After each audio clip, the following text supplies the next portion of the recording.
They told him he was too short, too foreign, too poor, too nobody. He was mocked in school for his accent, dismissed by generals for his age, and laughed at by Europe's most powerful kings. And then, within 15 years, every single one of those kings was either begging for peace, fleeing their throne, or bowing before him. His name was Napoleon Bonaparte, and this is the story of a man who did not just change history. He rewrote it from scratch, signed his name at the bottom, and dared anyone to argue. Welcome to History and Mystery. If you are new here, you are about to go on a journey you will not forget, so hit that subscribe button right now because this channel is where history stops being boring and starts being absolutely mind-blowing. Let's go. August 15, 1769. A small volcanic island in the Mediterranean called Corsica. France had literally just bought this island from Genoa 1 year earlier. The ink on the deal was barely dry, and into this barely French, deeply Italian island, a boy named Napoleon Bonaparte was born. Not Napoleon, Napoleon, because at this point he was not French, he was Corsican, and that small detail would haunt him for years. His family, the Bonapartes, were minor nobility, which in Corsica meant almost nothing. They had a name but not much money, a title but not much land, and ambitions that were far bigger than their circumstances. His father Carlo was a lawyer who worked tirelessly to secure royal scholarships for his children, and in 1778, when Napoleon was just 9 years old, Carlo enrolled him in a French military school on the mainland. Think about that for a second. 9 years old, sent away from home, to a foreign country, speaking a different language. The other boys called him the foreigner. They mocked his accent. They said he would never really be one of them. Most children would have crumbled. Napoleon sharpened. While they played, he studied. While they socialized, he obsessed over mathematics, history, and military strategy. One teacher wrote in his report that Napoleon was reserved and hardworking and would make an excellent sailor. That teacher could not have been more wrong or more right, depending on how you look at it. In 1784, at 15, Napoleon was accepted into the prestigious École Militaire in Paris, the top military academy in France. He completed a 2-year program in 1 year, and on the 1st of September 1785, at 16 years old, Napoleon Bonaparte was commissioned as a second lieutenant in the French artillery. The boy who had been mocked for being foreign was now an officer of France, but the real story was only just beginning. Then the world caught fire. 1789, the French Revolution. The people of France had spent centuries watching a tiny elite live in breathtaking luxury while ordinary men and women starved in the streets. The anger had been building for decades, and in the summer of 1789 it exploded. The Bastille fell, the king was arrested, the nobility fled, and the old world of Europe was suddenly, violently undone. For a young, ambitious, low-born military officer with enormous talent and no aristocratic connections to hold him back, the French Revolution was not a catastrophe. It was a door, a wide-open, golden door. In 1793, the city of Toulon on the southern coast of France was in the hands of British-backed royalists, and the Republican army was struggling to take it back. They needed someone who understood artillery. Someone gave them Napoleon. He was 24 years old. He designed the entire assault plan himself, positioning his guns with surgical precision, and in a matter of weeks Toulon fell. The British ran, the city was liberated, and Napoleon was promoted to brigadier general overnight. He went from lieutenant to general in 4 years, and he was only getting started. Then came Italy. In 1796, the Directory, the government running revolutionary France, gave Napoleon command of the Army of Italy. This was not a compliment. The Army of Italy was underfunded, underfed, barefoot in places, and demoralized to its bones.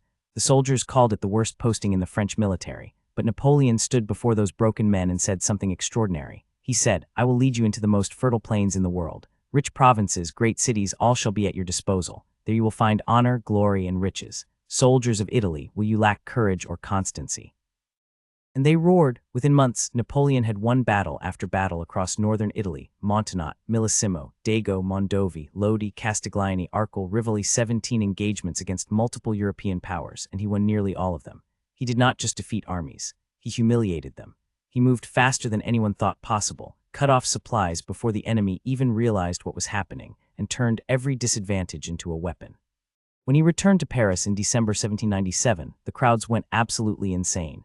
This was not a general coming home. This was a star, and the French government, known as the Directory, looked at those cheering crowds and felt something very different from joy. They felt fear, because everyone knew that a man this popular, this talented, this magnetic could do anything he wanted with France. They just did not know yet what that would be. The Directory was a disaster. Corrupt, incompetent, hated by the people. And in 1799, with France exhausted from a decade of revolution and war, a group of conspirators came to Napoleon with a simple proposal: help us overthrow the government, and we will make you first consul of France. On November 9, 1799, 18 Brumaire on the revolutionary calendar, Napoleon walked into the chambers of the 500, the lower house of the French legislature, to dissolve their government. It did not go smoothly. The deputies surrounded him, shoved him, screamed traitor, and nearly tore him apart. His brother Lucien, who was president of the council, had to call in soldiers to drag Napoleon out and rescue him. It was messy, it was close, but it worked. By the end of that day, Napoleon was first consul of France, effectively its ruler. He was 30 years old. Once in power, the speed at which Napoleon rebuilt France was staggering. In his first 4 years, he ended the bloody and chaotic revolutionary wars through peace treaties, rewrote the entire French legal system, creating the Napoleonic Code, which is still the foundation of law in over 50 countries today, including right here in our world, reformed education, reorganized banking, rebuilt roads and infrastructure across France, and ended the religious conflicts that had torn the country apart since the Revolution by negotiating a concordat with the Pope. He did all of this while continuing to fight wars, manage a government, write detailed letters at 2 in the morning, and plan campaigns in his head at the dinner table. Napoleon barely slept. His secretaries described a man who could dictate 4 separate letters to 4 different secretaries simultaneously, each on a completely different topic, without losing his train of thought on any of them. He once said, "I am always working, at meals, in the bath, in the night." And everyone around him could see it was true. France had not just stabilized, it had been reborn, and the French people loved him for it.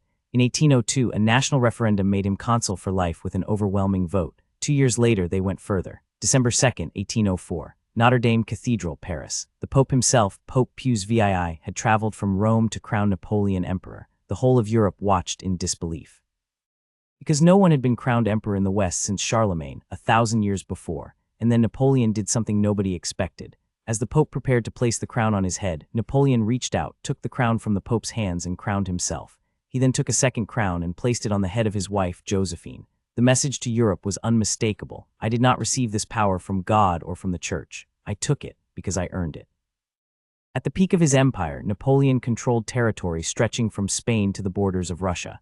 He placed his brothers on the thrones of Spain, Naples, and the Netherlands. He made his marshals kings and princes. He forced the old empires of Europe, Austria, Prussia, Russia, to sign humiliating peace treaties on his terms. In 1806, he crushed Prussia so completely at the Battle of Jena that the entire Prussian military, which had been considered invincible since the days of Frederick the Great, collapsed in 2 weeks. He dissolved the Holy Roman Empire, a political structure that had existed for over 1,000 years, with a single decree. And through all of this, he never stopped reforming. He built roads. He built schools. He introduced the metric system across Europe. He abolished feudalism in every territory he controlled, freed serfs, dismantled the power of the old aristocracy, and spread the revolutionary ideals of equality before the law across a continent that had never known them. Many historians argue that Napoleon did more to modernize Europe than any ruler before or after him. And many argue that he was also a brutal conqueror who enslaved nations and sent hundreds of thousands of men to die in his name. The truth, and this is the thing about Napoleon, is that both are correct. He was all of these things at once. The same man who wrote legal codes protecting individual rights also reimposed slavery in the French colonies after the Revolution had abolished it. The same man who spoke of liberating nations kept them under iron-fisted French control. Napoleon was not a hero. He was not a villain. He was something far more complicated and far more fascinating than either, which is exactly why 200 years later we are still talking about him. But the empire, brilliant as it was, contained within it the seeds of its own destruction, and those seeds were about to bloom. Every great empire falls. And Napoleon's fall was not a slow decline. It was 3 catastrophic mistakes, each one bigger than the last, each one a decision he made himself, against warnings he chose to ignore. Mistake number 1, Spain. In 1808, Napoleon forced the Spanish royal family off their throne and installed his brother Joseph as king. He thought it would be easy. Spain was weak. The population would accept change. He was spectacularly wrong. The Spanish people launched a brutal, grinding guerrilla war, the Peninsular War, that would bleed France of men and resources for 6 years. Soldiers would disappear into the countryside. Ambushes, assassinations, entire French units wiped out by civilians who had never held a weapon in their lives. The Duke of Wellington once said that it was in Spain that Napoleon's armies first learned they could be beaten. It was a wound that never fully healed. Mistake number 2, Russia.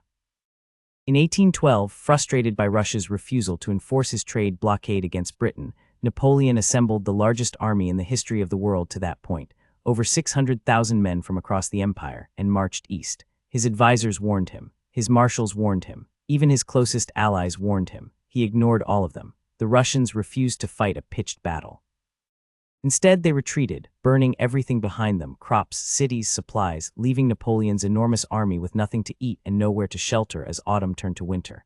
When Napoleon finally took Moscow, he found the city on fire, abandoned, empty. He waited for the Tsar to sue for peace. The Tsar never came, and then winter arrived. The French army, which had marched east in summer uniforms, began to die in the Russian cold. Of the 600,000 men who had marched into Russia, fewer than 100,000 made it back to France. The rest were dead, killed by bullets, by cold, by starvation, by disease, by Cossack raids in the frozen dark. It was the greatest military disaster in modern history, and it broke the back of the French Empire. The third mistake, and in some ways the most heartbreaking, was simply refusing to stop.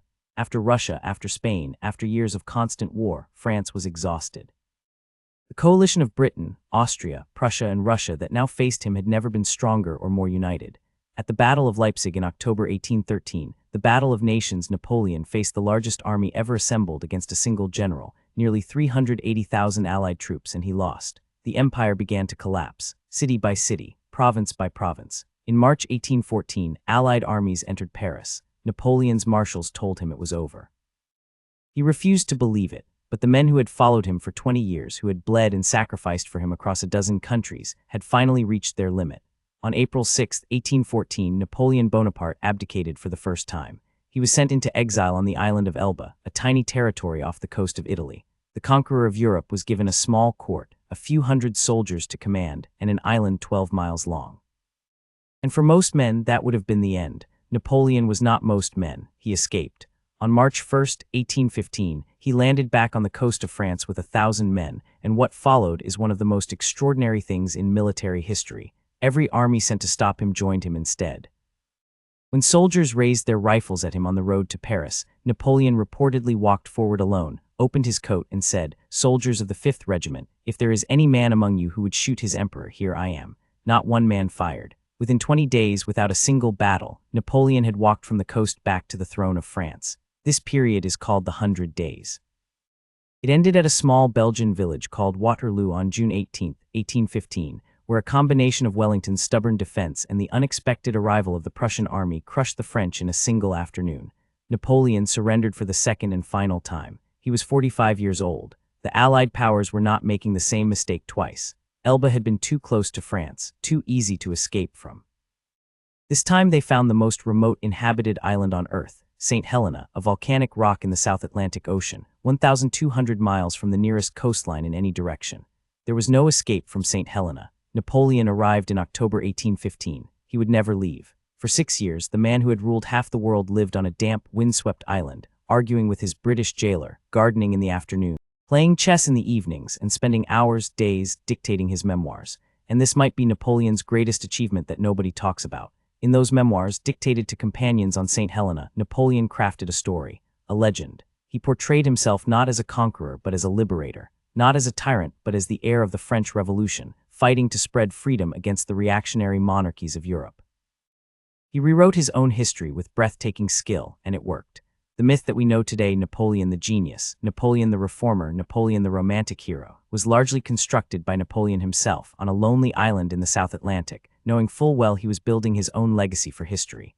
On May 5, 1821, Napoleon Bonaparte died. He was 51 years old. The official cause of death was stomach cancer. But here is where history and mystery lives up to its name. In 2001, forensic scientists analyzed strands of Napoleon's hair that had been preserved since his death, and what they found was extraordinary. The arsenic levels in Napoleon's hair were up to 38 times higher than what is considered normal. 38 times. Was it accidental, from the damp, arsenic-laden wallpaper paste used in his rooms on St. Helena? Was it slow, deliberate poisoning by the British? Was it a calculated murder ordered by someone who feared what Napoleon might do if he ever escaped again? The debate has never been settled. Napoleon Bonaparte may have conquered nations, rewritten laws, and reshaped the map of the world, but even his death refuses to stay quiet. Even in death, he keeps making history. Napoleon Bonaparte lived 51 years. In that time, he fought over 60 battles and lost fewer than 10. Placed family members on the thrones of 3 different kingdoms.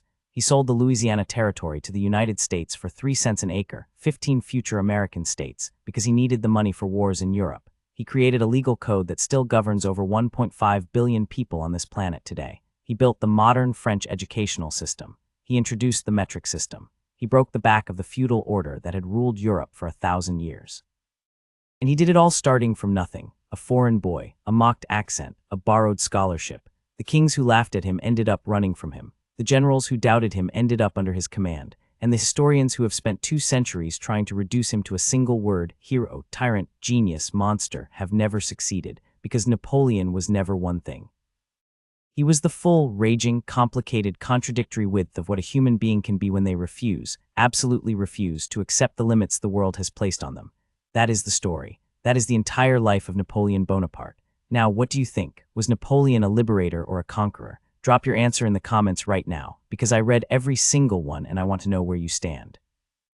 If you watched this all the way to the end, you are exactly the kind of person this channel was built for. So do me a favor, hit that subscribe button, ring the bell, and share this video with someone who thinks they know history, because I promise you they do not know all of it.